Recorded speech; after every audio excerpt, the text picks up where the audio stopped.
আমাদের আজকের গন্তব্য কালুরঘাট বেতার কেন্দ্র, যেখান থেকে বাংলাদেশ স্বাধীন হওয়ার ঘোষণাপত্র পাঠ করা হয়। এজন্য সকাল সকাল আমি আর বোরহান ভাই চিটাগাং শহর থেকে বেরিয়ে পড়লাম কালুরঘাট বেতার কেন্দ্রের উদ্দেশ্যে। চিটাগাং শহর থেকে প্রায় 2.5 কিলোমিটার দূরে অবস্থিত কালুরঘাট বেতার কেন্দ্র। এখানে যাওয়ার জন্য আপনারা সিএনজি অথবা বাসে করে আসতে পারবেন। বাসের ভাড়া নেবে 10 টাকা এবং সিএনজি ভাড়া আপনারা যদি রিজার্ভ নেন সেক্ষেত্রে হয়তো 100 টাকা নিতে পারে। 25 মার্চ 1971 সাল রাতে বাংলাদেশে যখন গণহত্যা চালানো হয় তখন কিন্তু শহীদ জিয়াউর রহমান এই কালুরঘাট বেতার কেন্দ্র থেকেই কিন্তু বাংলাদেশ স্বাধীন হওয়ার ঘোষণাপত্র পাঠ করেন। 1971 সালের মুক্তিযুদ্ধে কালুরঘাট বেতার কেন্দ্রের গুরুত্ব যে অপরিসীম এটা আপনারা সকলেই জানেন। হয়তোবা বইয়ে পড়েছেন, নয়তো দাদা নানার কাছ থেকে গল্পের মাধ্যমে জানতে পেরেছেন যে এখান থেকেই বাংলাদেশ স্বাধীন হওয়ার ঘোষণাটি পাঠ করা হয়।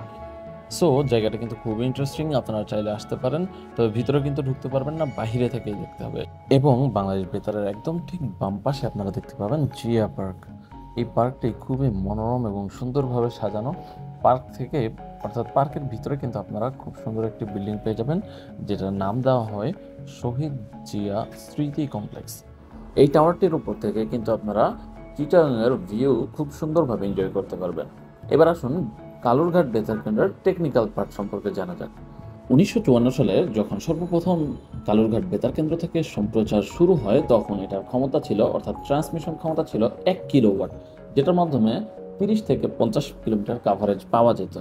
পরবর্তীতে 1962 সালে এটাকে আপগ্রেড করে 10 কিলোওয়াটে রূপান্তর করা হয়, যেটার মাধ্যমে 50 থেকে 100 কিলোমিটার দূরত্বে এটার সিগন্যাল পৌঁছানো সম্ভব হতো।